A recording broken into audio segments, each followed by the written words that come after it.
د پښتون ژغورنې غورځنګ مشر منظر پښتين نیول شوی دی. په سلامونو او نیکو هیلو مو هرکلی کوم. الله دې وکړي چې روغ او جوړ به اوسئ. د پښتون ژغورنې غورځنګ مخکښ غړی محسن داوړ وایي د دغه غورځنګ مشر منظر پښتين پاکستان پولیسو نیولی دی.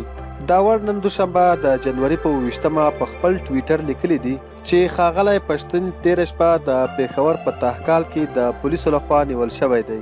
نوموړي ویلي دي دا په سوله ییزه او دیموکراتیکه توګه د خپلو حقونو غوښتلو لپاره زموږ سزا ده. داوړ ویلي دي چې د منظر پښتين نیول کېدل به د دغه غورځنګ د غړو هوډ نور هم پیاوړی کړي. هغه د منظر پښتين د ډېر ژر خوشي کېدو غوښتنه هم کړې ده، خو د پاکستان حکومت تر دا مهاله په دې اړه تبصره نه ده کړې. تر دې مخکې د محسن داوړ او علي وزیر په ګډون د دغه غورځنګ نور غړي هم د پاکستان د حکومت لخوا نیول شوي او بیرته خوشي کړل شوي دي.